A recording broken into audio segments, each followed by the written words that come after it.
This is the sound of your ride home with Dad after he caught you vaping.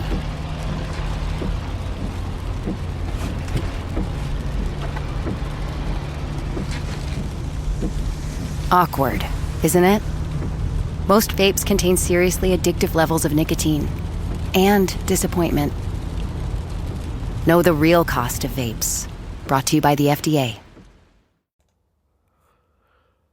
Welcome to The Good, the Bad, and the Sequel.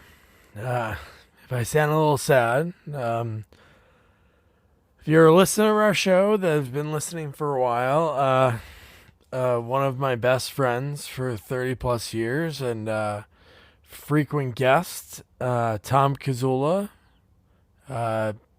passed away.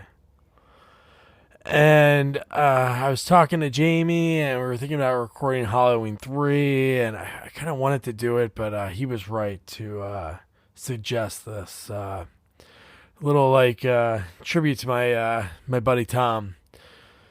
So before we go back to a really fun review we did, it was in our first year. Tom came over here. Jamie was going to come. There was a bad snowstorm, so Jamie stayed home.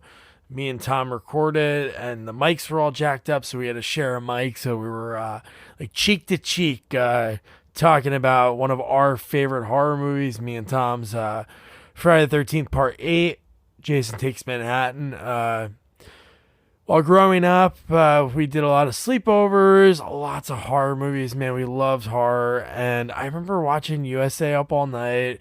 And anytime they had one of the AMC horror marathons, Friday the 13th, it was always Jason Takes Manhattan. And, being from New Jersey, even though we knew that wasn't the Jersey coastline in the movie, it just felt so cool to think Jason's back. Because we, in our heads, we're like, all those other movies, we know that's not the Jersey landscape. But this one, hey, they sort of have to be close to Jersey because they go into Manhattan. That's what we thought as 7 or 8 year olds, sneaking, staying up late and watching these movies. And yeah, I'm going to miss the hell out of him. Great kid. Always. My dad loved him. And he will be missed by many. He was my writing partner. We always created, so I probably wouldn't be doing anything like this if it wasn't for us doing corny sketches as kids, recording horror spoofs, horror movies, writing Weird Al-like songs, and just writing silly stories all the time. Just a lot of creative stuff anytime I was over his house. We, of course, played a lot of Ken Griffey baseball, GoldenEye, WCW, NWO Revenge, all that fun stuff that kids do too. But it was always a creative aspect, no matter what. Whether it be doing, mixing songs because we love South Park, so we did a mix of Forgot About Dre and put in Tim Arrow from South Park if you're a South Park fan. But sad day. I'm going to miss him. Feel for his family. And so yeah, without further ado, looking back at Tom's first review with us, and one that I'll be listening to when this comes out. Friday the 13th, Part 8, Jason Takes Manhattan. Enjoy the review, and then next week we'll be covering Halloween 3, Season of the Witch. Have a great day, and if you have a friend you haven't talked to in a while, text them, call them, tell them you love them.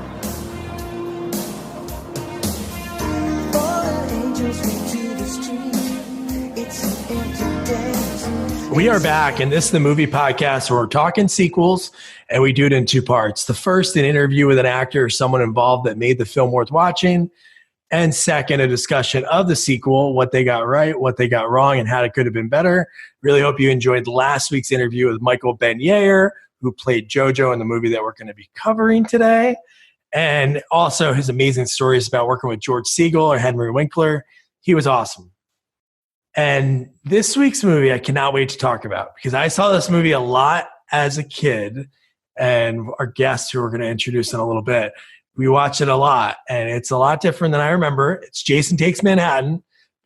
But before I take this cruise, I'm going to make sure I introduce you to my partner in this sequel watching journey, Jamie Riccardi. Jamie, Doug, how are you doing? I'm doing pretty good. Drinking in Manhattan, getting ready to talk about Jason Takes Manhattan. Did you ever see this movie before? I have never seen this one. I've seen the first 7. This is 8, right? Mm-hmm. So I stopped after this one, after 7, and this one, I can't wait to talk about this one. I have a lot of questions. Okay, so before we do that, because there's a lot that goes into this movie, let's introduce you to this week's guest, my buddy. I would say he's a Friday the 13th semi-expert. He's seen them all. Tom Kiczula. Tom, how you doing? I'm doing fantastic. Actually, I was born on Friday the 13th, so I always thought Jason was like my brother. I don't know how I figured that out, but when I go to the Blockbuster, I'd be like, oh, there's my brother there. We were born on the same day, or however that worked. But I was 6 at the time, so things get a little sketchy then. Do you own a hockey mask? I used to. I don't anymore. I have a couple sticks, but yeah, only the one hockey mask and no longer. I didn't know you were born on Friday the 13th. Friday the 13th. January, Friday the 13th. God, this is even more fitting then. That's right. This is perfect. So let's dive in. All right. So, my main question is, what is Jason at this point? Because we do see his face. We've seen his face a few times, but going forward, we see his face big time here. I don't know what he is. Like, is he a monster? He's like Frankenstein at this point. Yeah. He is breathing, and I don't really know why he needs to breathe because he's undead. But you can see him breathing heavy.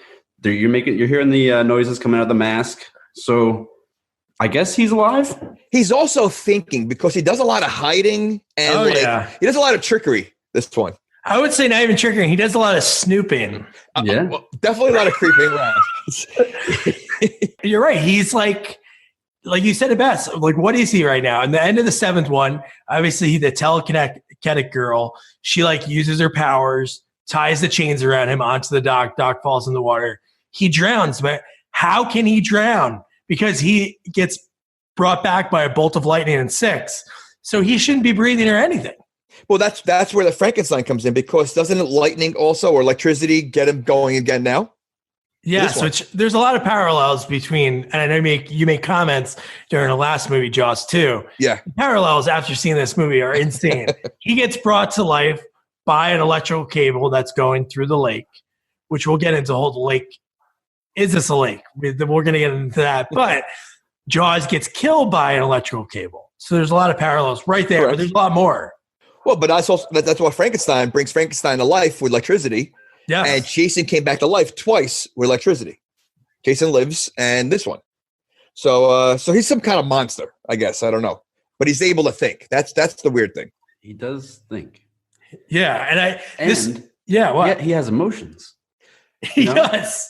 He does. And at one point, he's kind of a hero. Yeah. Totally. We'll get to that later on. But so we see Jason, all different sides of Jason is this one. Yes. And this movie, like a lot of movies that we cover, Tom, it dives right into the friggin' name. Like, show me Jason kills somebody or somebody, then flash to Jason Takes Manhattan. No, they show it right away. And they start the movie off with a ton of B-roll of places that we're not going to visit for over an hour. Well, okay, so this is one of my biggest questions, and I had to do research after this, but the movie's called Jason Takes Manhattan. Yeah. And I have... Eventually. So I have timestamps of 51 minutes, 55 minutes, another kill. There's about 14 deaths before he even gets to Manhattan, and about an hour and 15 minutes into the movie before he gets to Manhattan. So this is basically like Jason on a cruise ship. Jason takes a cruise. Yeah. Jason takes a cruise. So the research I read was that it's so expensive to film in Manhattan. Yeah. That they couldn't film that long in Manhattan, so they had to film most of the filler. Really, the cruise ship is supposed to be filler. Plus, it's dangerous. You can't film in Manhattan with people like JoJo running around.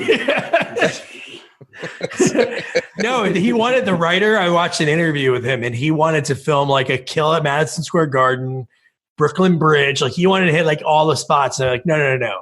We cannot do that. You're going to shoot in Vancouver. Most of the movie is shot in Vancouver. Right. We're going to shut down the Brooklyn Bridge and rent out. I know. You can't do it. For Jason? Yeah. Oh, he could play hockey for the Rangers. Yes. So one thing that's cool is you can tell when they got this B-roll of the movie because you see the Batman poster in Times Square. This movie came out in 89, July of 89. So I don't know when Batman came out, but they must have got it just before then because Batman came out in 89. And then also we see Jojo, the guy we interviewed, Michael Benyere. When I interviewed him, I didn't watch the beginning. I just watched his scene later in the movie. But he robs a guy, and then he's lighting his crack or heroin on a spoon using a candle. Yeah, I mean, I'm not a drug expert. You're not? No, I'm not. Okay. You know, maybe alcohol, but not drug. Okay, good. But do they normally do that with a candle? Like I'm assuming that's not. First of all, it's a slow process. I mean, so you know, if you're in a hurry, that's probably not the way to go. Well, they had nothing else to do, really, right? I mean, you're mugging people, you're doing heroin. That's pretty much your whole day. But they don't own a lighter. That's the Ben Franklin way. That's the way Ben Franklin used to do it. That's true. Well, how they light the candle? The other guy, they fought over who had the lighter. Well, the garbage can was on fire that he was standing over. Yeah, but why they need a candle if they have a lighter? Or a trash can that's on fire? Why don't they just hold the spoon? I don't know. Was that the toxic waste? No, that was not the toxic waste. All right.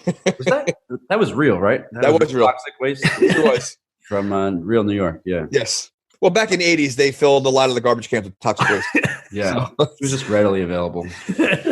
All right, so let's dive into the other thing. The whole beginning of the movie is really just this B-roll. We're not seeing anything, just places we're going to visit in an hour. Well, it's the first time they had a narration, right? Before the movie starts. Like, they've never had that before. It's like this.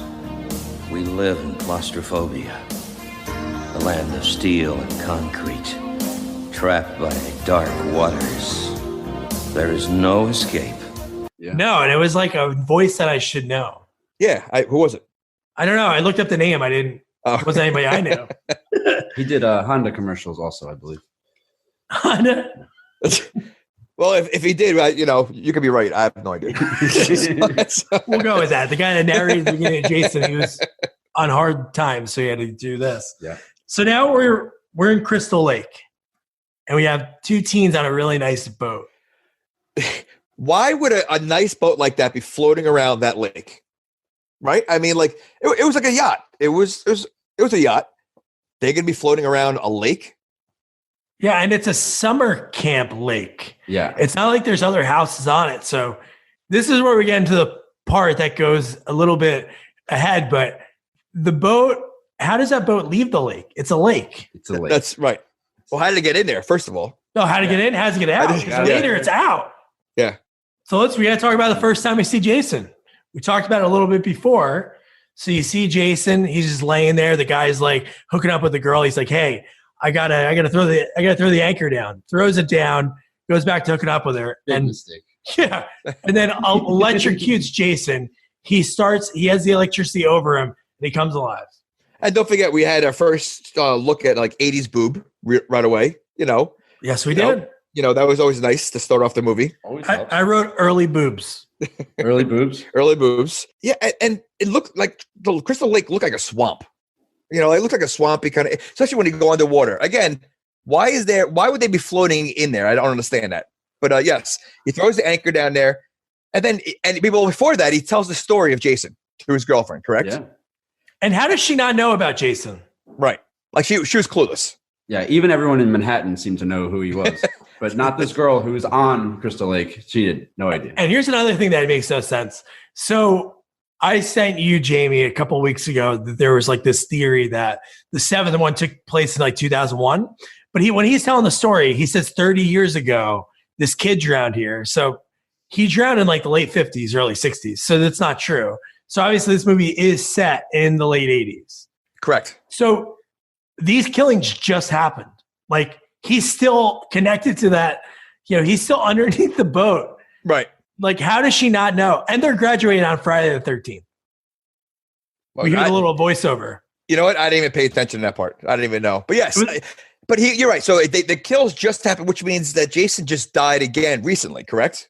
Yeah. Okay. So why does he look like the Swamp Thing when he gets out of there? Like he looks like he was underwater for like 10 years. Like, because he was all like filled with moss, dripping like with seaweed all over him. Like when he came out of that, like he was stepping, like leaving gook all around. Like he never dried either. No, he didn't. The movie, he's just wet.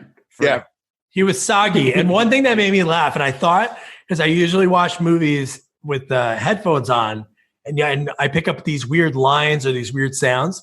No, I listen to it not with it. Why does his hand sound like farts? When he gets on, when he grabs when you first see him and he climbs up onto the boat, you hear his one hand grab, it's like, and you're like, wait, why did they do that? Why is he going to be squishy the whole movie? Even when he comes down the stairs, he doesn't even try. For a guy that snoops later, he doesn't even try to hide himself. No, he doesn't. You know, and the fact that I guess every time he dies, he still has a memory that he needs to get that mask. Like he needs that mask every single time. Like it's not Jason without that mask. Like why does he just because he's ugly? Does he really care what people think about him? Maybe he wants to be loved, and he looks in the mirror too, and he's like, I don't want to see that. But how about the boyfriend? Well, that's what I was leading to before. So she tells her about the story, and she's all freaked out. He leaves, comes back, and freaks her out with a mask and like a knife. Like what is it? And stabs her. Yeah. Like, could you imagine like how freaked out you would be, like thinking you're getting stabbed? Like, I mean, what a douche. And I would not want to be doing it 2 minutes later. She was like, oh, okay. And then Jason grabs the mask. He comes down. So we're going to have to talk about a lot of these kills because this budget wasn't that high. And I watched the deleted scenes. Only 3 out of, we'll get into the total number. I don't want to spoil it now, but they didn't show a lot. Even in the deleted scenes, were like 3 of them that had added stuff. This first kill, again, we have to talk about him grabbing the weapons. Slow-mo every time, like yeah, in super slow-mo. But you're talking about throughout the whole movie? Oh, the whole movie. Every time. So somehow there's a weapon on the wall throughout the whole movie. I mean, that was ridiculous. Okay, yeah, we'll get to those weapons. But he's also super smart. I mean, yes, he kills the boyfriend, but then the girl's hiding. He knew exactly where she was. Yeah. Yeah. I mean, like he became very clever in this movie. You know, the kills weren't that easy. He had to really search around. And she really made no attempt to get away whatsoever. She just screamed and stayed there. And well, that seems to be a theme throughout the whole movie. Like they just stand there and scream and then just wait for him to kill. Yeah. Yeah, but I'll go into a different theory later when we get into some of these kills. But so one thing that makes no sense in the 7th movie, so Terry Kaiser's in the 7th movie. He plays like a psychiatrist, Bernie Lomax, who asks us for money to interview him. The girl that sleeps with him is dead when he's dead. And Bernie, she's in the last movie too, the 7th one. And Jason grabs a bow and arrow and shoots her in the head from a distance. Again, does he have arrow training? No. But in this movie, he has something that's a little bit easier to shoot and he misses. That's the first time I've ever seen Jason miss too. Oh yeah. So he gets a little sloppy also. But in his defense, he just woke up from being dead.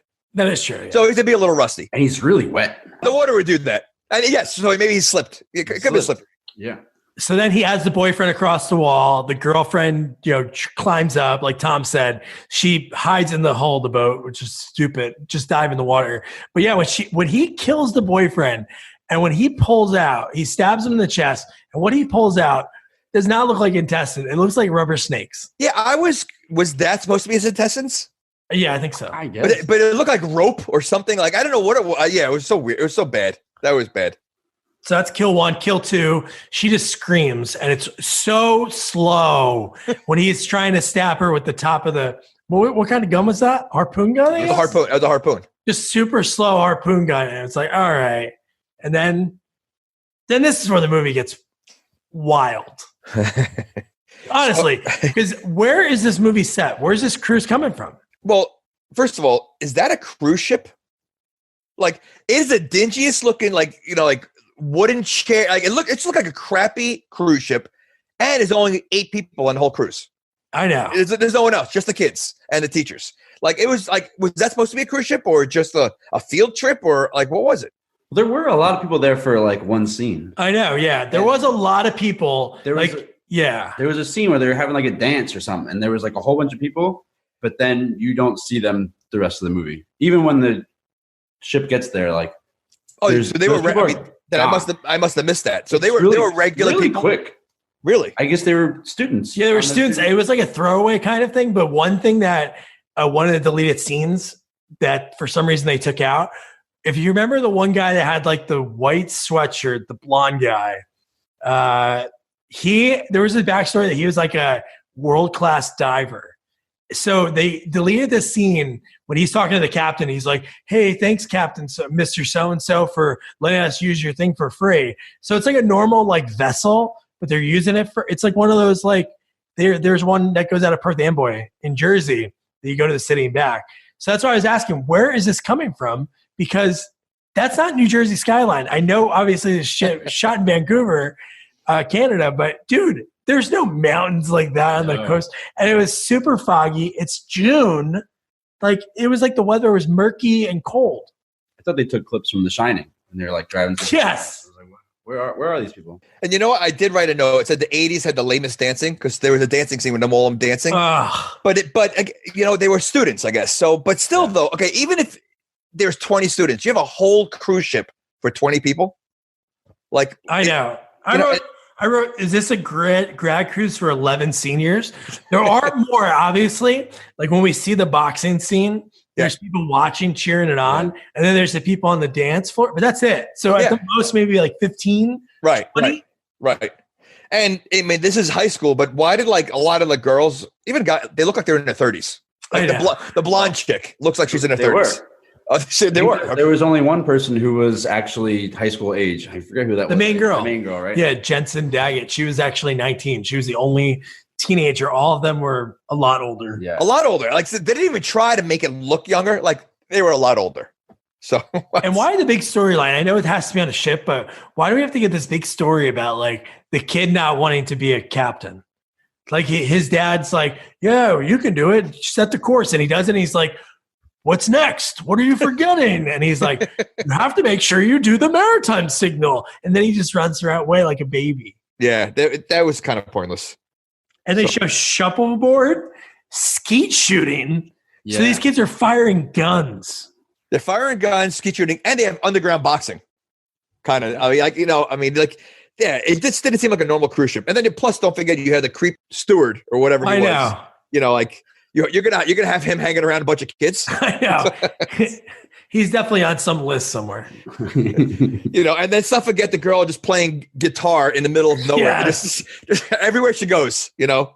So yeah, we'll get into her, but two things that are really funny. One is when Jason just pops on the ship. He comes out of nowhere, grabs up, starts climbing on the rope. And then two, Tom, what did you think of the soundtrack? Oh, the soundtrack was amazing. I loved it. The song. Were these real songs, Jamie? Do you remember these? You know what? I don't know. They sounded very 80s, so they could have been. But they sounded, you know, they definitely used an 80s type soundtrack. I would like to look up what bands were using them. I don't think they were real bands. I think they were just probably like somebody that was friends with the director so they could save money because they were like really catchy. But they had the Nokia keyboard sound from the background. Yeah. Yep. So Leather Jacket. We'll talk about Leather Jacket Girl because she's the next on the list.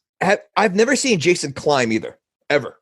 Like he's never climbed. He's climbed twice in this movie. Oh yeah, and quietly and fast. More than that, he climbs more than that. Yeah, really fast. Yes, and really quiet. He's like a ninja. He really is quiet. No one hears him ever. And like he's soaking wet. You would think he'd have like squeaky shoes or something. Nothing. But he does sometimes. He does like so we'll talk about the rocker chick and we'll get into it. So the rocker chick's like playing and I love her guitar. Awesome. Are you a guitarist? No, I drummer actually, but okay. Jason loved the guitar too. Yes, he did. Putting it in her face. Yeah. So how about when she says to the cameraman guy, her nerdy buddy, who kind of looks like he could be the son of, is that guy that sings Hot, Hot, Hot? Is his name Buster Poindexter? Buster Poindexter. He looks like he could be his son. Like a spitting image. Every movie has that one creepy kid who's always walking around with a camera filming everybody. Like, you know, every movie has that. Like the nerdy kid that does that. And I guess he likes this girl with the guitar. Is that what the? No, he likes the blonde. He likes the blonde. He likes the blonde. Okay. The coke habit. Okay. So she goes, "Hey, in the engine room, we should go in the engine room because it's aching for video." How weird is that? Like she's on a cruise ship just playing guitar like she's in a rock video. I thought that's what you did in the 80s. I get. You know what? Maybe. I mean, I was young. I mean, I was in it. I mean, I knew you guys weren't born in the 80s. But I've seen MTV, so I thought that was. Well, that was when MTV actually played music. Right. They don't play music anymore.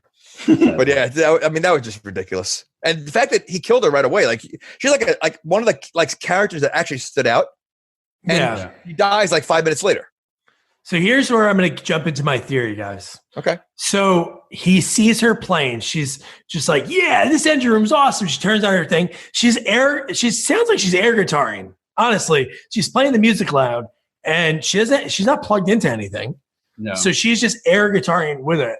So Jason comes down. He's super loud, which is weird because later in the movie you can't hear him. Correct. He's super loud, and then she sees him. She runs.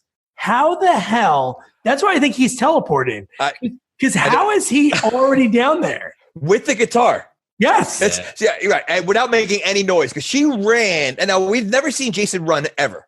Ever. No. So he's up there. She sees him. She runs, drops the guitar, runs downstairs, and he's already there with the guitar. Yeah. I wrote the same thing down. There's got to be some kind of teleportation or something. So that's kill number 3. Okay. Number three.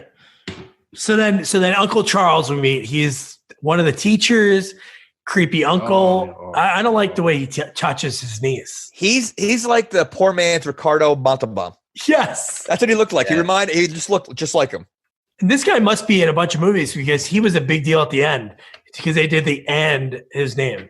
He looks familiar. I was trying to figure out what he was in, but he looks very familiar. Like he's got a creepy looking face. Oh, yeah. So here's a question that I have. And after watching the deleted scenes, it answered it. But for the audience that saw the movie that we saw, it doesn't make any sense. Doesn't this movie make you feel like you missed a movie in between 7 and 8? Because why does this girl, Rennie, the niece, why the hell does she see Jason? Yeah. I don't get that at all. We find out later, but for an hour and 20 minutes of the movie, you don't know what's going on. They don't explain that at all. And obviously there's some kind of connection there. But it's like just thrown in your face like you should know. And it was very confusing. And even deleted scene wise, when you find out, it's still late in the movie. You find out way after we see Jason as a little kid in the window that goes out to the ocean. It's just like it's after she gets pushed in, but we'll get into all that. So by the way, it's 4 people you said died? No, that was number 3. Okay. Are you sure? Yeah. I had 30 minutes in. Jason kills 4 people and not in Manhattan yet. So, no, we're not even close to Manhattan. That's what I'm saying. So I keep track. Oh, okay. That's right. No, I have it written down too. Kill number 4 is coming up. Okay. So the next scene, and this is ridiculous too. So they're boxing. The 2 girls are watching. One of the girls is Kelly Hu, who I reached out for. She's actually a big time actress. She's on Arrow, and she was in X2, X-Men United, and she was like one of the main characters. That was her? Yeah, that was her. Oh wow. This is her first movie. Wow. So they're watching the 2 guys fight. All right. Julius knocks the guy out, and she goes, "Yeah, he's undefeated. He's the only guy I'd hook up with." Was that a sanctioned match? They were just boxing in there. I said it was underground boxing. That's what it just seemed weird, And you know why he got knocked out? Because he got distracted by the girls. He looked up and he saw them, peeking on him. Yeah. So there's actually a lot of lines like that where she says he's undefeated, and that idea changes almost immediately. Like his next match is against Jason, and he does get defeated. Almost. Yeah, that we definitely got to talk about that scene later on. That was unbelievable. Just like when that kid, his father said, "Someday you're going to be the captain." Oh. 20 minutes later, he's the captain because Dad's dead. That's pretty good. Look at this guy, next level watching. And he knows his stuff. Well, he was born Friday the 13th, so he has a little bit more knowledge.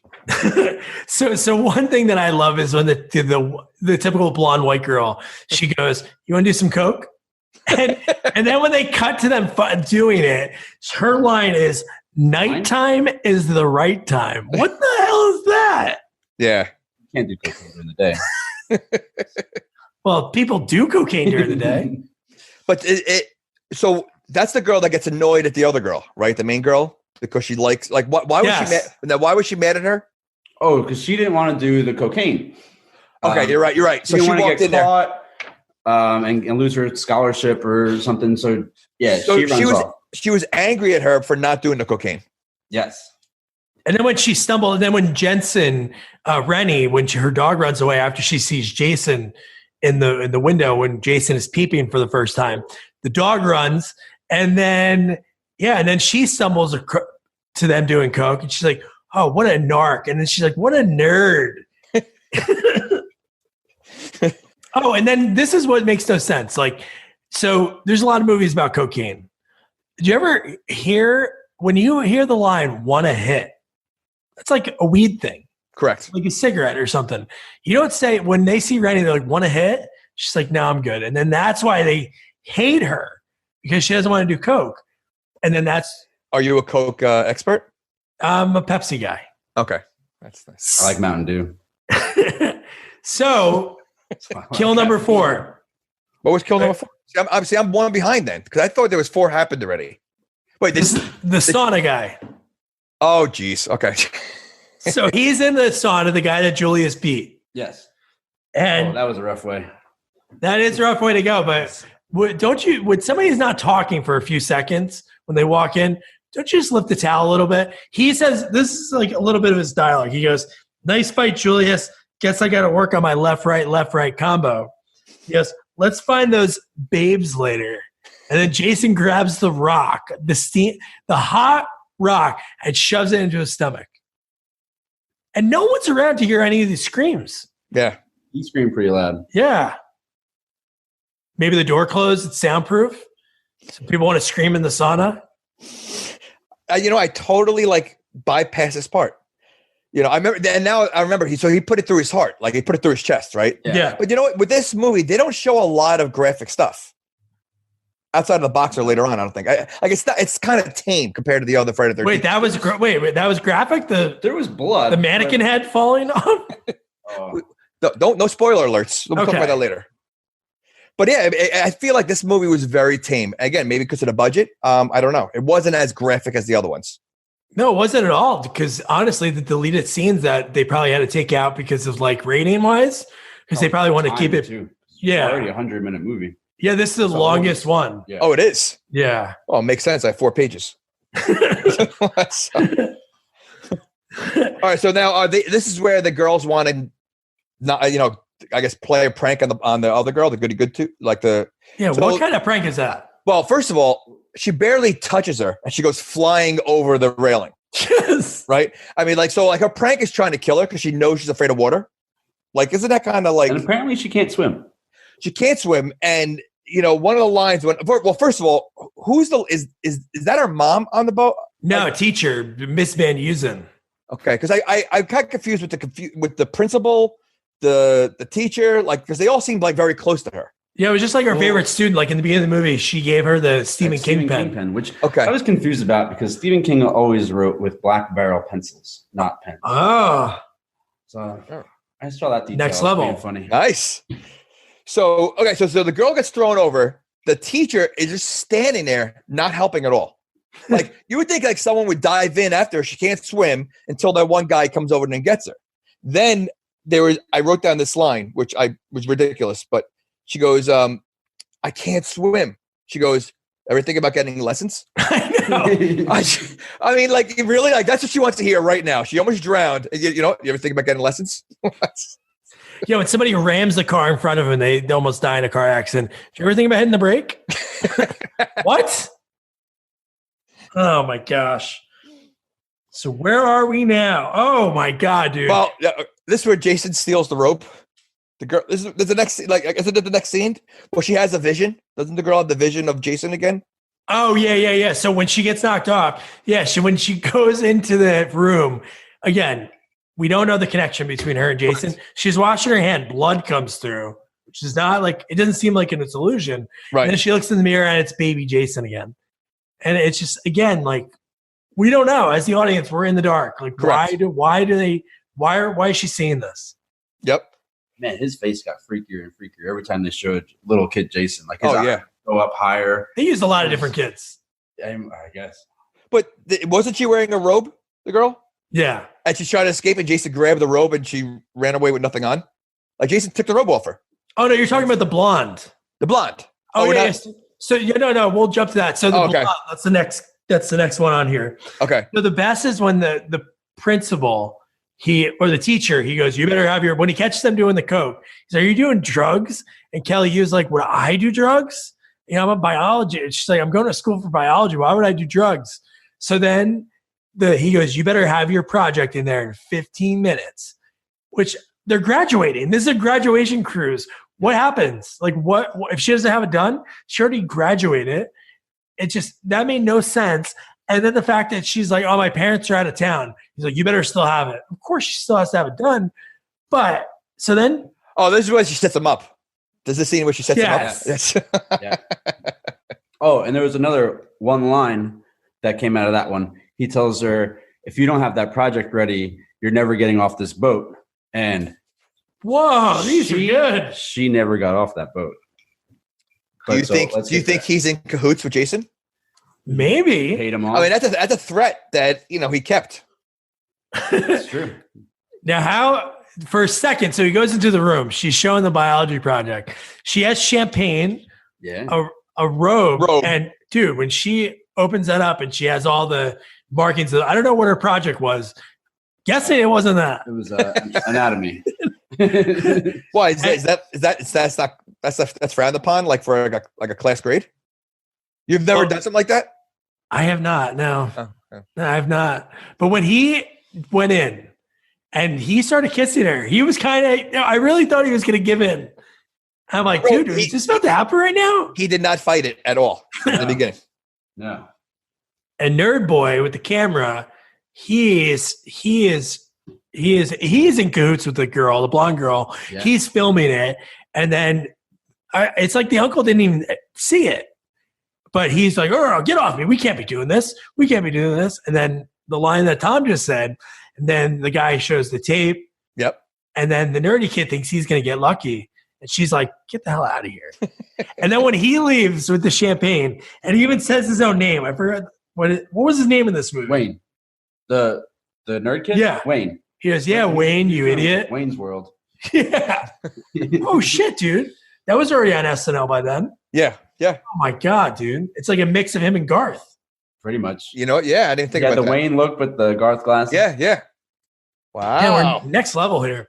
So then I love when he goes, oh, yeah, Wayne, you idiot. Sips of champagne, he walks.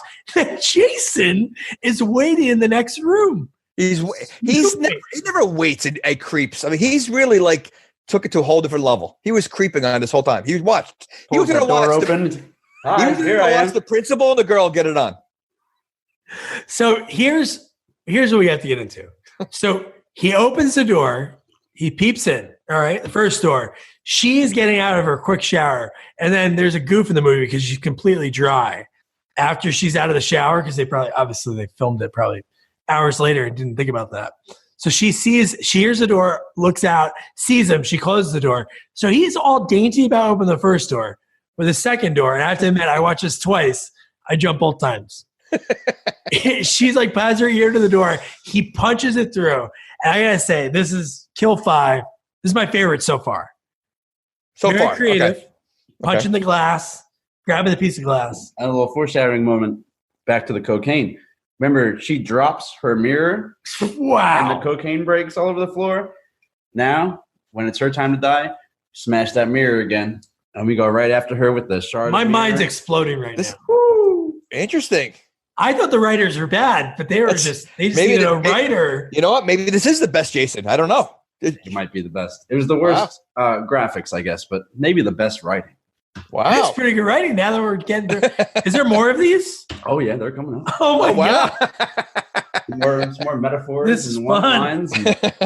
No, but I love how he punched the mirror, used that piece of glass, and killed her. And then the deleted scene for this, which we see later on, he actually like stabbed a bunch of pieces in her face, which I thought that would be pretty cool if they would have shown that. But so that's kill number 5. And she doesn't run. She sits there and cries. Oh, yeah, they can't run. Like, again, she doesn't, like, no one tries to run. And we're at about 40 minutes now. We're not at Manhattan yet.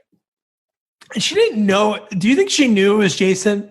Again, we talk about that the first girl that died on the boat didn't know it was Jason, but did she know? I don't Because think she saw a guy peeping and was like, "Oh, this is a peeper." I don't think she did. I don't think she, because I don't think half of them, I don't think knew it was Jason. I think later on some of them do, but in the beginning, I don't think they did. I just think they were just, I don't know, some crazy guy with a knife. Yeah. All right. So the captains. Yeesh. Poor guys.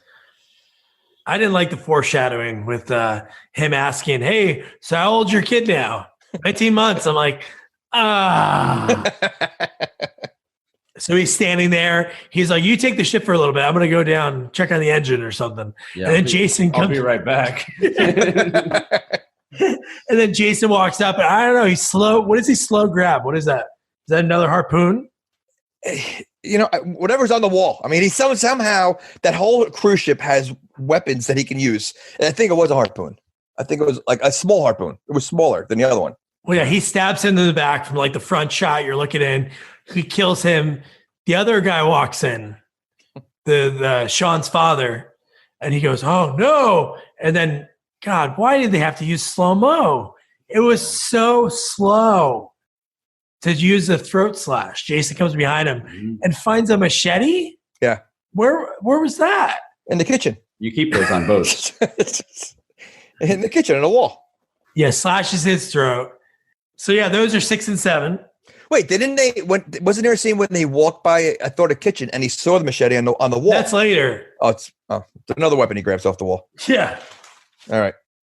But then so the kid sees his father, doesn't cry. Like he didn't seem upset at all. I know. I never found my dad's with a throat slash standing over a captain's wheel, but I don't know what I would do. But dude, that was insane. And just the way Jason propped the body up. Well, that's right. So in this movie now, he's propping bodies up and he's cutting phone lines. Yeah. Jason knows to cut phone lines. Like, he's never done anything like this. Like he's becoming like a human killer. And he knew when they were ready to make a phone call. Yes. Yep. He waited till that moment. He didn't do it when he first got on the boat. Well, He's it's more like, dramatic when you're talking and all of a sudden it clicks off. You got to have that dramatic, So there's a lot of similarities to movies that we do. And this kind of reminds me about Poltergeist. Is Jason just a prankster? Do you think that he is like, so hey, he's off camera somewhere. He's like, so here's what we're going to do today. I'm going to kill this kid's dad and I'm going to prop him up so he thinks he's alive. And then, or he's like, they're about to make a phone call. They're going to almost tell him what's going on. And then I'm going to pull it. Almost like a Casey Kasem like voiceover. Was that your Casey impression? No. I don't have one of those. Oh, okay. It's hard to do. This guy could do any impression. I've heard a lot. Maybe one later. He does a better Shaggy impression, actually. So, Sean, this is what we talked about before. So this is what's so dumb about another deleted scene that they took out later. But we saw all these extras down the dance floor and they're watching the boxing and playing shuffleboard. So his dad's dead. He goes, everybody to the bridge. Everyone shows up. How many people were there? 8. Not even. Kelly, you didn't show up. Right. She's still alive. And it was really just Julius, his buddy, the blonde diving kid that story we didn't know about. And that was it. No one else showed up. And the 2 teachers. That's why I said it was like, feel like there was nobody on that ship. You have a whole cruise ship. And the creepy You're Doomed guy. Oh, yeah. Yes. He made it. Well, not much longer. Yeah. Not much longer. And then Uncle Charles wanted to chase him and kill him. So this is another one. Kill 8. Just before that, Rennie again is in her room. Oh, no. Rennie's walking around because Sean tells... She goes downstairs. And Jason is looking at her like he knows her. But again, even when we find out later in the movie, he doesn't really, unless he remembers her, he doesn't really know her. No. And how does she know to like be pulling levers in the basement, boiler room, or whatever? Like she knew, she's ran a boat before. Like she knew what she was doing. Just like Jason, how does he know how to pull the antenna at the right time? No, it makes no sense. Or what? How does he know? Wouldn't you be like, even if Jason's like, I should pull the antenna, they're making a phone call. His brain should say, what's an antenna? Because I don't know what this is. He never went to, he went to like, his knowledge is like what? He died at the age of 8? Something like that. Something 12? like that. So yeah, he doesn't even know boobs yet.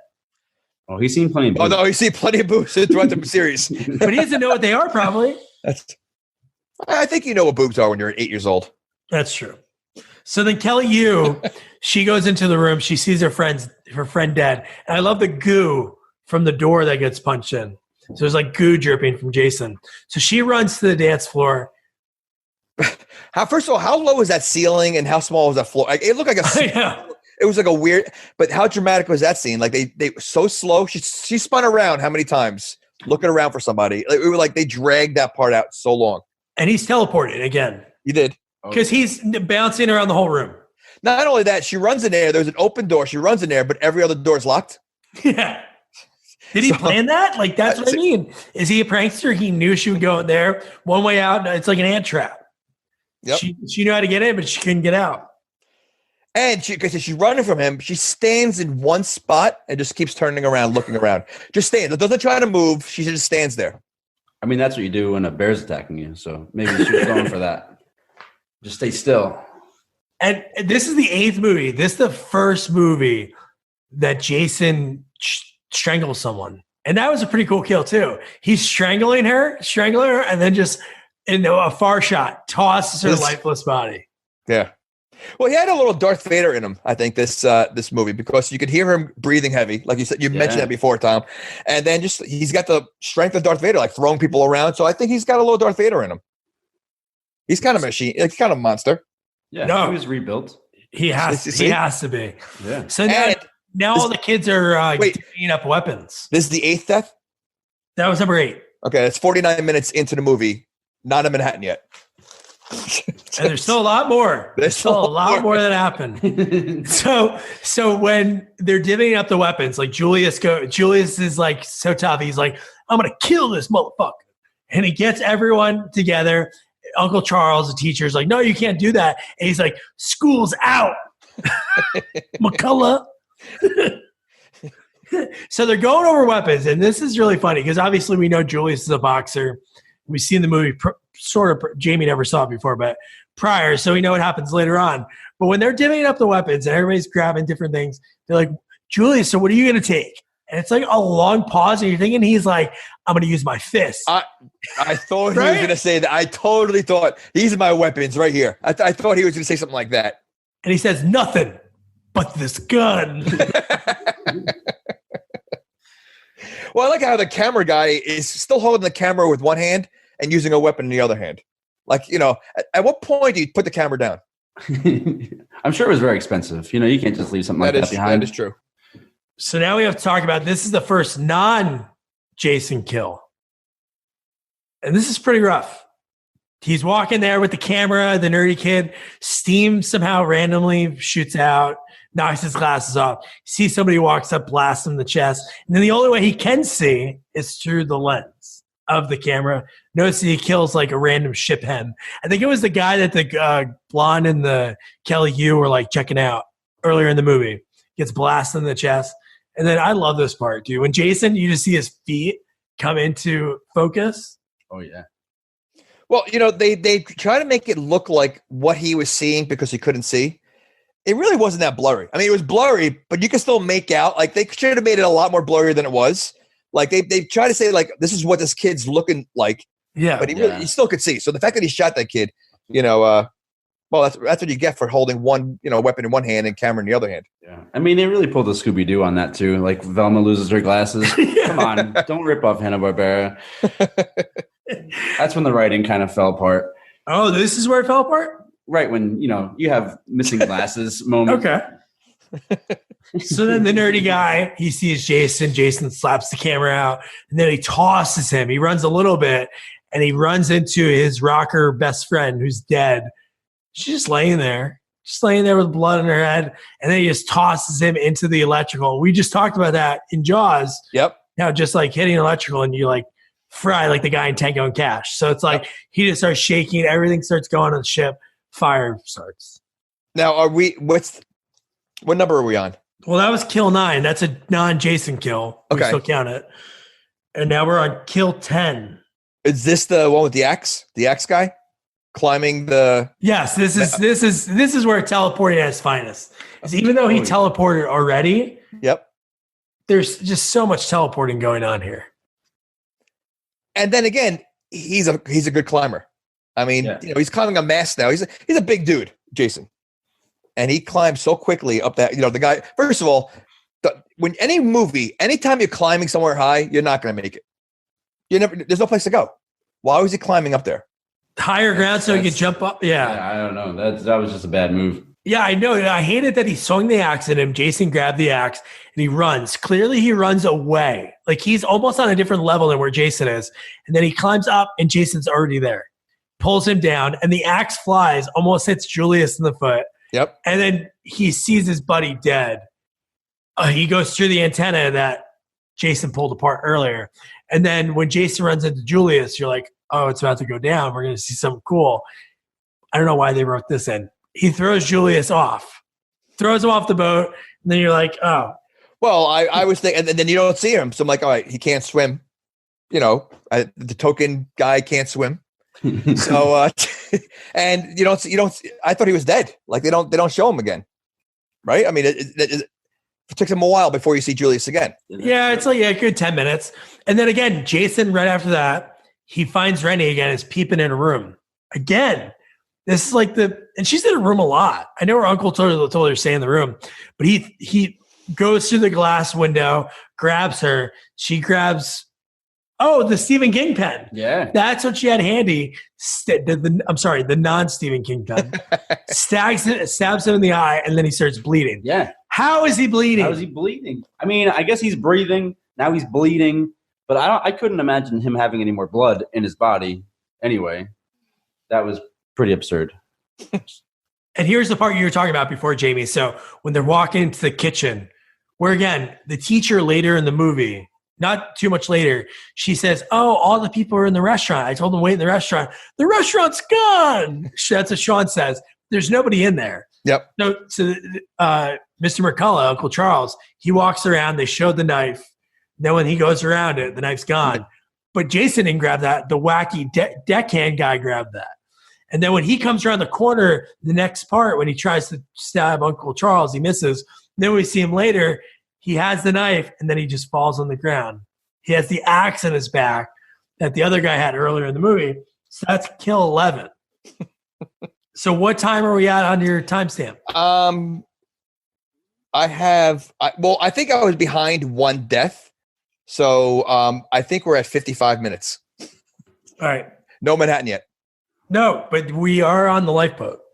We're almost there. So my question with the lifeboat, was that they all jump on there. How do they know that everybody else is not there anymore? Like they totally left everybody in, like they don't know everybody was dead. Yeah, everybody else is still on the boat. Right. And far as their mind. However many people that was, because sometimes it was 10, sometimes it was 3. Correct.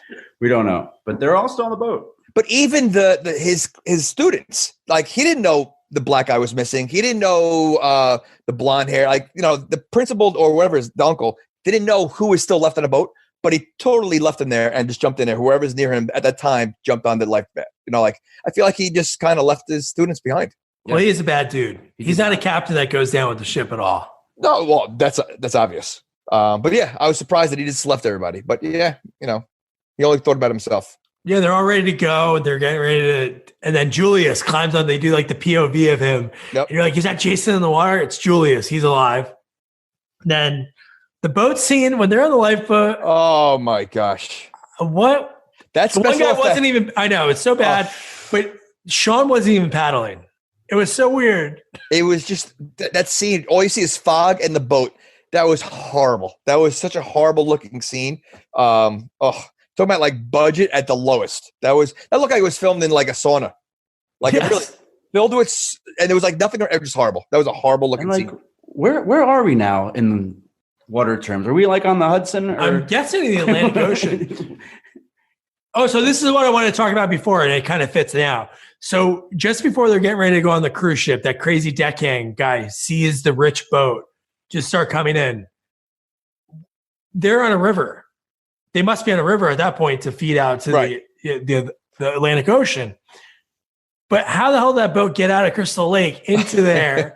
So that now they're obviously in the Atlantic Ocean, but how long do you think they were really on that ship? It must have been a while, right? Because they were dancing already. It's not like they walked onto the ship. They're like, everybody head right to the dance floor. Yeah. You got to check in. And that takes time. The timeline was kind of off in this movie, all around. Even when they were rowing, they all were sleeping.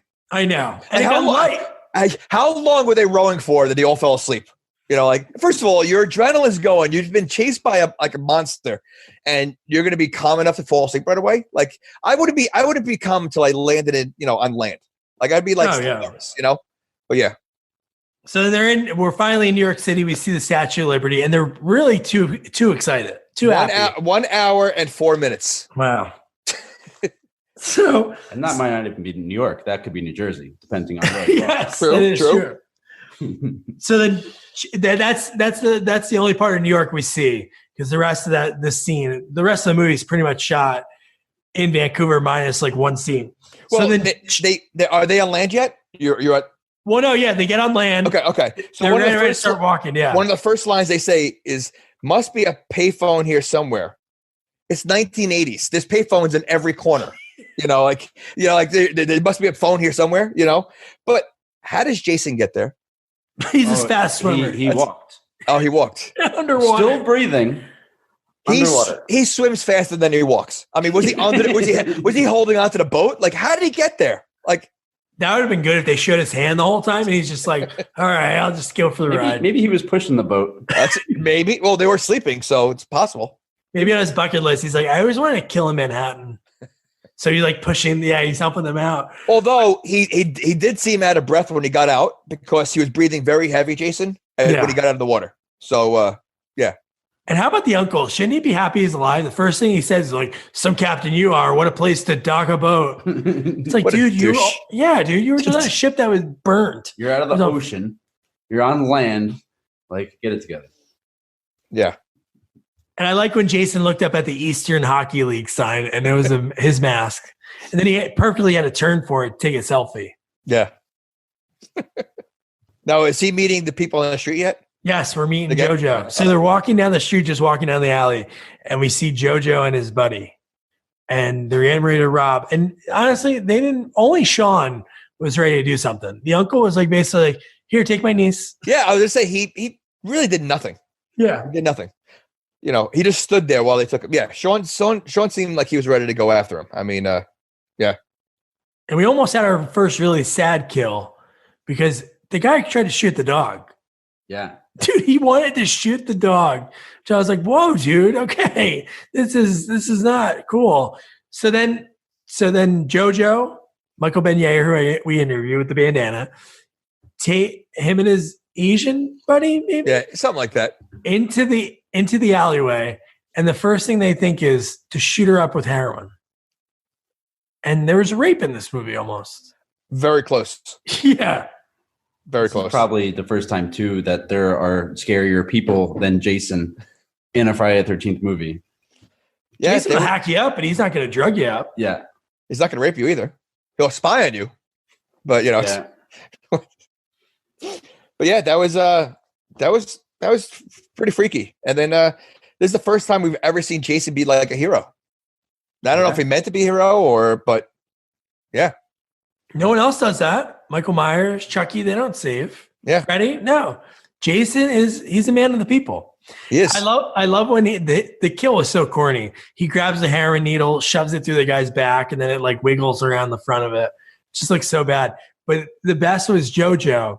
So he's like, he's like, "Oh man, I forgot the money." And he's like, "Who the fuck are you, man?" And he pulls his gun out.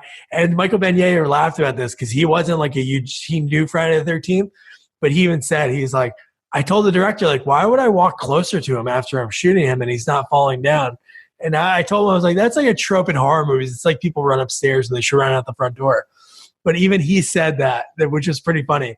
He was like, "Why am I doing this?" But yeah, he shoots Jason. Jason just, boom, he moves back a little bit, shoots him again, moves back a little bit, gets really close, gun is out of bullets.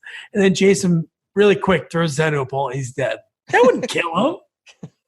Well, the force that Jason has, though, he's got a tremendous force. Yeah, but again, we don't see any kill. No, I know. Another kill we don't see. Yeah. I wonder why was this rated R also? Like, I guess it had to be because No, they want to be PG-13. That's why they want to. Yeah, that's why they make these movies. That's why they cut that stuff out so they can get the younger audience to go. Gotcha. Was this the only one that was PG-13? I think all of them are. Oh, they are? Yeah. Wow. Oh, dude, don't you remember? There's PG movies in the 80s that show boobs. So. Listen, Clash of the Titans had the first boobs that was PG. We saw it in school. Do you remember Clash of the Titans? Yeah, but you saw that in school? We did. Well, because it's Greek mythology.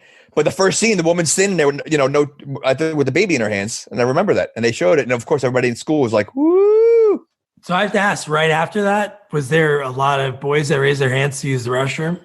I don't remember, but that would have been weird. Yeah, it kind of would have been weird. Well, the restroom, the bathrooms aren't that big. They're not. So that would have been a lot of. Hurry up in there. So Kill 14. This is the premier best one of the movie. Hands down. Jason versus Julius. It was so cool. This is a showdown you're waiting for. They really should have sold tickets for that bout. It was incredible. But my question is, he's wearing a mask. Why did he keep punching him in the face wearing the mask? Like, he should have hit body shots. Yeah. Right? I mean, and he goes to that. He does later on, but his hand 20 times. They do show his hands all bloody. Yeah. From punching a mask, and Jason looked badass in the scene. He just stood there and taking it the whole time. And there were real shots. Kane Hodder told him to give him shots because he was wearing stuff. Oh, really? To take it. So that's why it looked pretty legit. Oh, wow. But yeah, when Julius is on the phone, he actually got cut in the filming of the scene. When he's on the phone, call 911, and Jason busts in. I think he headbutts through it, right? Or does he just punch in? One of the scenes when he goes through glass, he uses a headbutt. Maybe it's on the ship, but he punches through in one of those pieces of glass, the fake glass they use, cut Julius. But yeah, then he runs up the roof. He starts looking around, which is not New York City what he's looking at. And then he sees, and then Jason climbs up. And dude, the way that was shot, it was cool because it was like a far shot, just seeing a lot of the punches, and Jason just slowly going backwards and backwards.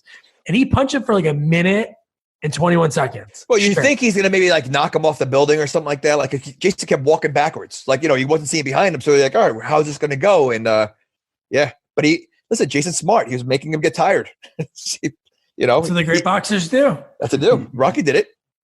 Rocky did it at Clubber Lang. So Jason is Rocky. No, Jason is Rocky and Julius is Clubber Lang. All right. Oh, okay. Makes total sense. But so here's another part we have to talk about. So Jason punches his head off.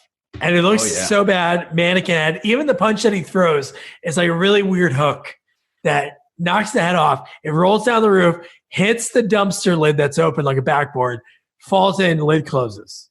All right?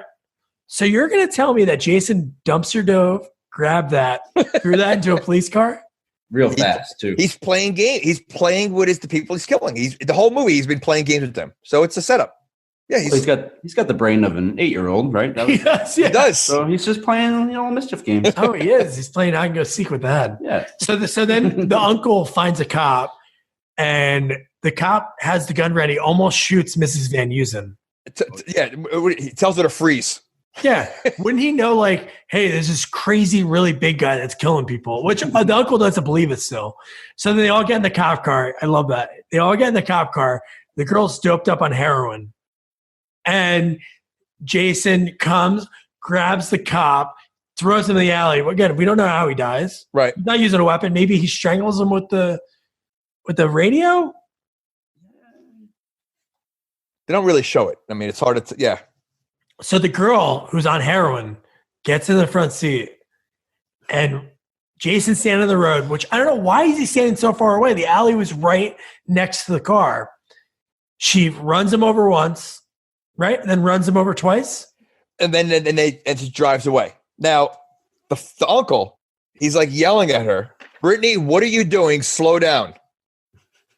She's trying to get out of there, and he's telling her, he's like freaking out because she's driving like a maniac. Like, why is he annoyed at that? Like, wouldn't you be happy that she's trying to get away? Like, he seemed like such a denial the whole movie. He was in denial the whole movie that something's going on. And he had to be in control of everything. Correct. As well. Like, oh, don't drive that fast. Correct. Like I'm gonna say how it is. And then when she runs into the wall and everybody piles out and it explodes and Miss Van Heusen is still in there, I was like, oh my God. It's a second non-Jason kill. And it was, dude, that was intense. And the principal leaves her again. He's out of there. He really did. And again, like I thought this was the girl's mom. So I'm like, she didn't get upset, when she died. But this she was on heroin. Yeah, I forgot about that. And she was still like, kind of like freaky. But dude, when Jason sees the uncle, that first we have the story that she tells. Yep. We see the flashback, which we should have saw earlier in the movie, of the uncle saying, you need to learn how to swim. You've been coming here for 2 summers. And then he goes, you're going to learn today. And throws her into the water. Young Jason grabs her foot, pulls her in. And then when she has that flashback, the heroine like kicks it in or something, or maybe seeing him face to face. But the worst thing was he goes, well, I jumped in and saved you. It's like, wait, you tossed like a 6-year-old, 10-year-old kid into the water and just say, fend for yourself. Yeah, that was ridiculous. Well, up until that point, I started thinking like, you never see the uncle and Jason together in the same scene. So maybe the uncle was Jason. If you, because the whole movie he was denial. I was thinking like maybe there's some kind of connection, but then obviously, that if he didn't start off in the beginning of the movie that way, you could have totally thought that, like in 5, like you didn't know that it wasn't Jason in 5.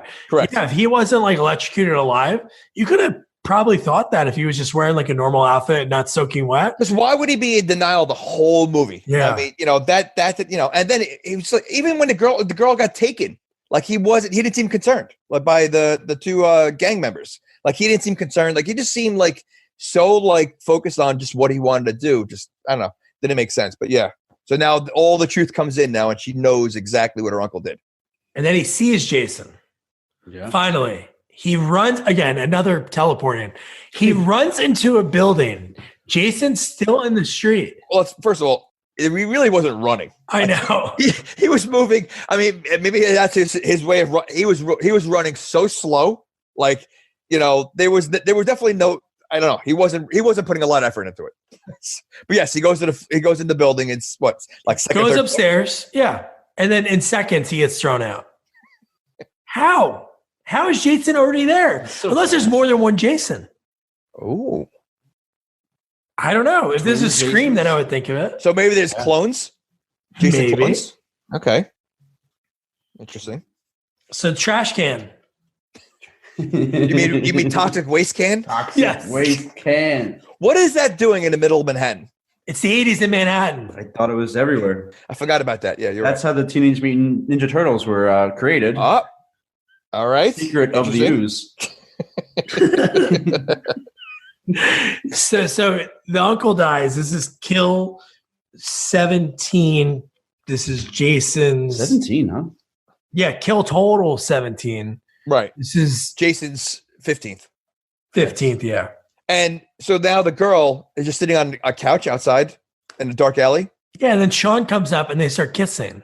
I'm like, wait, there's this guy that is in a hockey mask that is superhuman strength that's killing you. But you think, oh, okay, you know what? This is Bray. Let's kiss right now. And dude, I love when Jason knocked over the perfectly placed boxes. Like he was an awesome cock block. He just barrels through the bot and then they just run. Yep. To the subway. Yep. Yes. To the subway. This is like planes, trains, and automobiles. It is. Boats, subways. And they barely made it on the train. Of course. Yes. They barely made it on. And how does Jason get on? I love when they run down the stairs. Jason runs. He walks right through the door. Yep. The glass door. This guy snoops the whole movie. He doesn't think like, hey, you know what? Let's not cause panic. And no one's screaming behind. They don't see this guy walk through there. They hear glass shatter. Nobody screams. He's not like getting looks when he's like oozing everywhere and just like wet and soaking.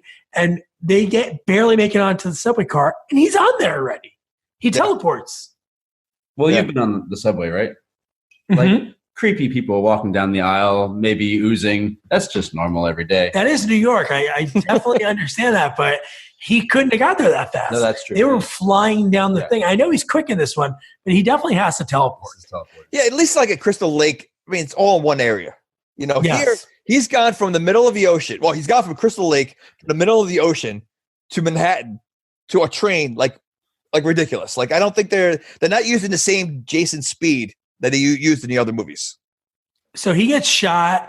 He gets hit by a car.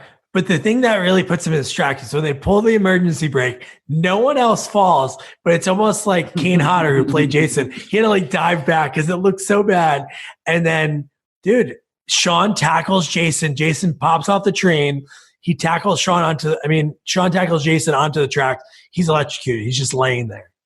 So electricity shoots, kills him, or at least like knocks him out and brings him back to life. Yes. Well, this one specifically was 6,000 volts. I don't know what the volts before was. Maybe different types of volts. Are you electricity expert?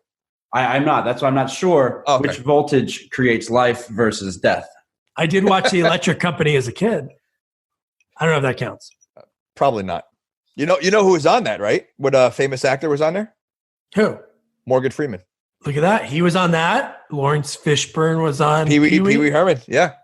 It's where these shows start. Kids shows. Yes. Or where you get your break. And Phil Hartman was on Pee Wee. Yes. So this is the first time we've actually seen New York, we saw the shots of the B-roll of showing like the Statue of Liberty, but we see Jason, we see them walking in Times Square and they're like, he's dead. This is great. And they're still like walking really gingerly, like this is fine. And then Jason is just standing there. Okay. So he's standing there dripping of swamp, like crap, hockey mask, blood all over the place. Now one person stops and looks at him. And he must smell because he just got electrocuted. Oh, well, he must smell because he's been dead for 35 years. So I think that's also the smell. But not one person.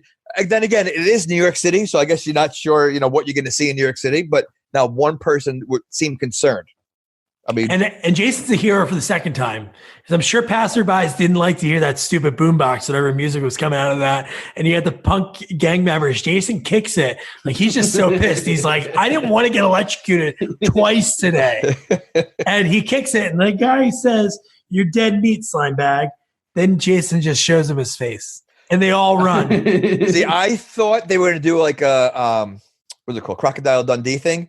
And I thought that he's going to take out his knife, and then they would have ran. Like, I didn't expect him to lift up his mask, but later on, seeing what he looks like underneath there, I get it. I run too. And clearly he's aware of what he looks like. Oh, he definitely is. Well, That's he why he wears knows. the mask. Yeah. So they run into a diner and the lady is taking an order over the phone. She's hanging up the phone and Rennie and Sean are like panicking. Like, there's this crazy maniac chasing us. There's a payphone in the back, but it doesn't work. Dude, and then Jason walks in there, and this is pretty cool because I read it afterwards. But so the chef comes out. This actually counted as a kill, which I don't know why, but because that guy's a big dude. Yeah.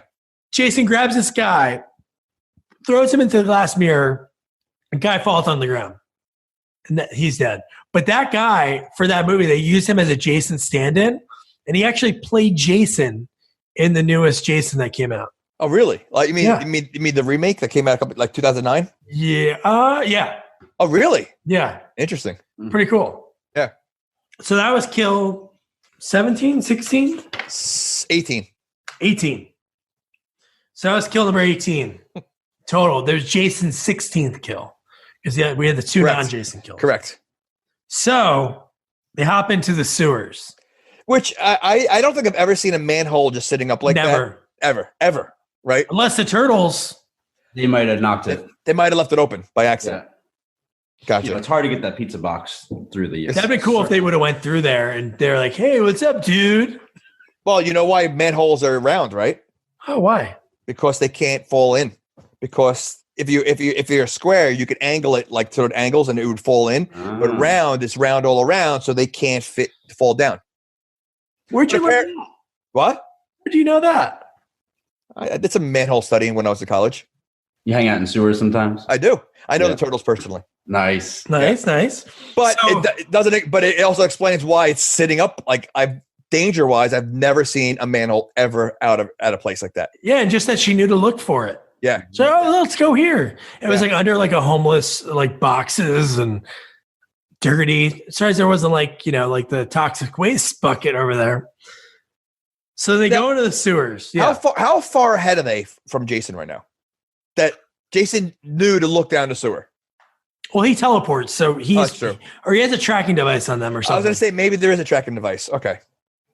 So they get down there and they see a nice guy that just, he was probably just working the late shift, trying to provide for his family. He's like, "What are you guys doing down here?" "There's this crazy guy chasing us." "All right, great. I'll show you out." Like that. Are sewer hallways that long also? Like, I've never been in a sewer, they were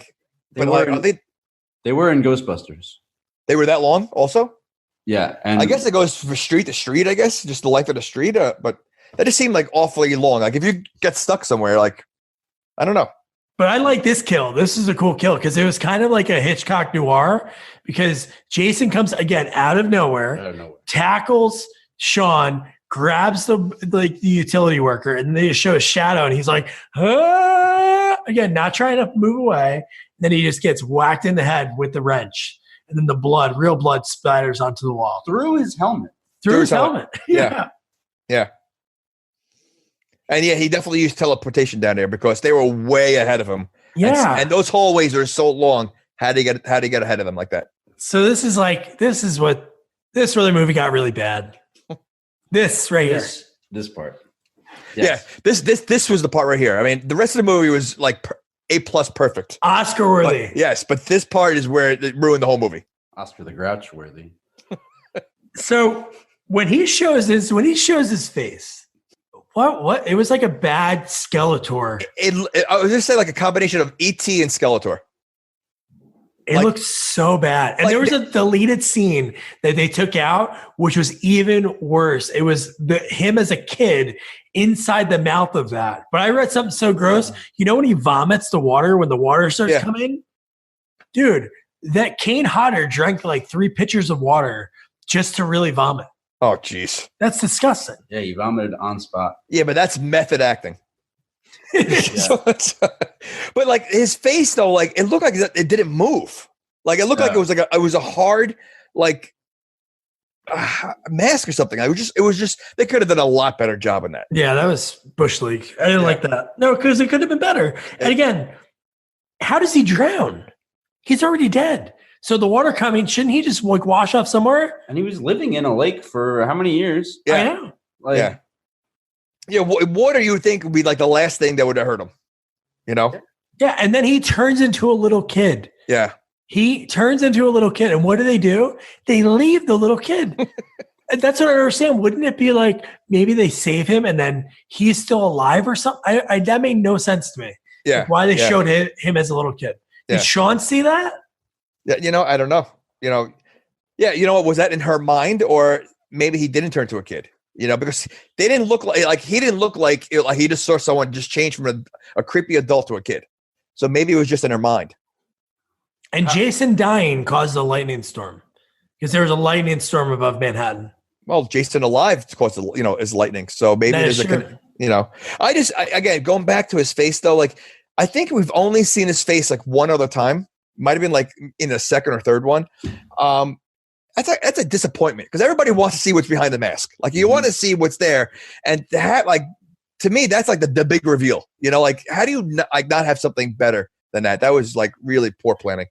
I think the last time you see his face, he looks more like the Hunchback of Notre Dame. Right. Like a bubble on his head and his eyes kind of hanging low, but yeah. So this was like was all corroded and like I don't know. They could have done a better job. So the last thing in the movie, basically the way it ends, they get out and they're like, "Oh, Jason's gone," and you see like another POV, and it's the dog. This freaking girl left her dog twice in this movie. Once on the ship, she stopped looking for it and miraculously came back. This dog miraculously finds her in the middle of Manhattan. Was a dog on the raft? Yeah. Okay. That'd be even better, right? And he starts talking like, look who's talking now. And he's like, "Hey, bitch, why did you leave me on that ship?" Yeah, so that's it. That's Jason Takes Manhattan. So did they plan on this being the last one? Because there was no like Jason moving. There was no Jason, like, they made it like it ended. Like there was no, like Jason turned to a kid and there's no like, oh, look, maybe he's not dead. Like, would they think, because after this is what goes to hell? Yeah, this is the one. The next one is when they just have Jason's corpse. So I never saw the next one. Oh, we have to try to get somebody from that. That's Jason Goes to Hell? Oh, yeah. Okay. And then it's Jason X, right? Those are the last two. Yeah. Okay. So before we get into some little things that we found, we'll go around what you thought about the movie. Would you recommend it, Tom, our guest? Everyone needs to see it. It's a horror movie for the ages. I mean, you're seeing primetime New York in the 80s, and it seems like that's even scarier than a psychopath killer. So, great moment in history. Good to see, good to know about, because, it's still kind of grungy in New York, but not like that. No more toxic sludge. What was your favorite kill? Did you have a favorite? Yeah, toxic sludge. Toxic sludge? Okay. You just don't see that every day. Wait, no. do you see a lot of like heads popping off? You see those every day? Day to day. Yeah. Okay. Yeah. All right, Jamie. If you're a fan of the Friday the 13th and you've seen all the other ones, you have to see it. I personally think it's the worst one out of all of them. But I haven't seen Goes to Hell and the space ones. Wait till that. No, right. So of all the ones I've seen, this is definitely the worst one. It's just so over the top. But again, if you're a fan of the franchise, you have to watch them all. I mean, I still plan on watching Goes to Hell and Jason X. So, if you watch the other ones, definitely watch this. If you've never seen any of the Friday the 13th, I wouldn't start with this one. Yeah, I agree. You have to see it. And this movie just totally could have been so much better if they had the bigger budget. Because honestly, if they had kills that happened at like Madison Square Garden, they could have like Studio 54 or some club that was big in the 80s. They could have done like a basketball player playing a game or something like that. Yeah, if they got more involved in New York, the movie could have been 10 times better. But considering he was on the boat and just, I don't know, it just didn't play well. Yeah, no, I totally agree. So I have to correct myself because the guy, he actually played Jason in Freddy vs. Jason. The guy that was a cook at the diner. Okay. And so on IMDb trivia, one of the things they have on there is not true. It says this film takes place in 2002, which is not true at all because he drowns in the late 50s. And the guy clearly says that. He says 30 years ago, this kid drowned when the camp counselors were. Based on how they were dressed, their hairstyles, and the dancing, there's no way. Yeah, there's no way it took place in 2002. So here's a fun fact. Elizabeth Berkley from Saved by the Bell auditioned for this movie. Really? For what role? I don't know, but she would have been great in the role. I could see her being the role with the blonde that was hitting on the principal that's setting him up. That would be that would foreshadow her role in Showgirls. Yes. Correct. But yeah, no. So if you like Jason, you have to see this movie because there are some good parts. There are definitely some bright spots to it. One of the kills that they took out of the movie, which I wish they had kept in, get us one more kill. He threw darts. He put darts in some guy's eyes, which it was so corny, but it was early on in the movie. But no, you got to see all of them to take into account because they're all ridiculous, but they're so cool because you meet a character, you know their backstory, then they die. So they're like little vignettes of stories within a story. But so Tom, thanks for coming on. Oh, thank you, Tom. So now our next movie that we're going to be covering it's a movie I never heard about before, but one that I talked to the director and the special effects and writer, Joe Castro. He made the first movie for $1,200. He shot it over a weekend. And then by the time it was out, it was at every Blockbuster in America. So in the second one, the movie's called Terror Tunes. The second movie, he got a bigger budget. This guy's done so many horror movies, so much special effects. He has a movie right now called Xenophobia that is in every Walmart across America right now.